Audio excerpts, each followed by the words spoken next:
ada 1.900 mayat pekerja migran Indonesia yang dipulangkan ke Indonesia setiap tahun. Simak video sampai tuntas. Kepala BP2MI, Benny Ramdhani mengungkapkan jumlah korban meninggal akibat tindak pidana perdagangan orang atau TPPO dalam 1 tahun terakhir mencapai 1.900 orang. Dari total jumlah tersebut, 90%-nya diantaranya berangkat secara ilegal dan menjadi penempatan para sindikat ilegal. Hal itu disampaikan Benny dalam rapat internal mengenai TPPO bersama Presiden Joko Widodo dan Satgas TPPO di Istana Kepresidenan Jakarta, Selasa 30 Mei 2023. Jenazah kurang lebih 1.900 orang, artinya tiap hari rata-rata 2 peti jenazah dipulangkan ke Indonesia dari luar negeri, ungkap Benny kepada media usai mengikuti rapat TPPO tersebut. Dia menjelaskan, dalam 3 tahun terakhir BP2MI telah menangani kurang lebih 94.000 WNI yang dideportasi dari Timur Tengah maupun Asia. Sekitar 90% diantaranya adalah mereka yang berangkat secara ilegal dan tidak sesuai dengan prosedur.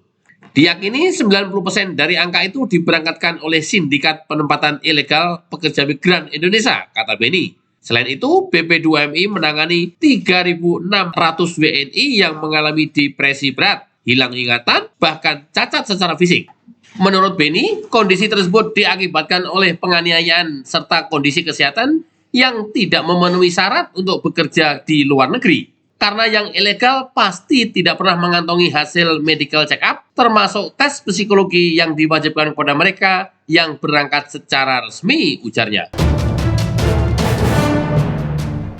Benny mengatakan, World Bank pada tahun 2017 sebetulnya telah memperingatkan jumlah pekerja migran Indonesia yang mencapai 9 juta orang.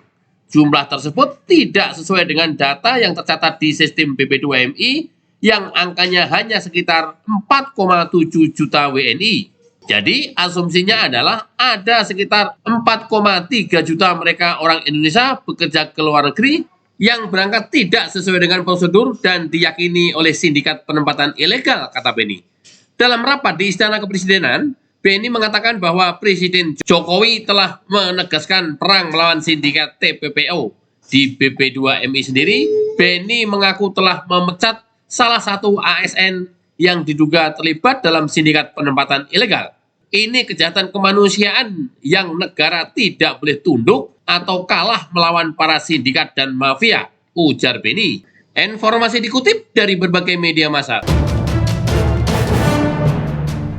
Melihat fakta ini, apakah Anda masih berminat bekerja ke luar negeri dengan secara ilegal? Keputusan ada di tangan Anda.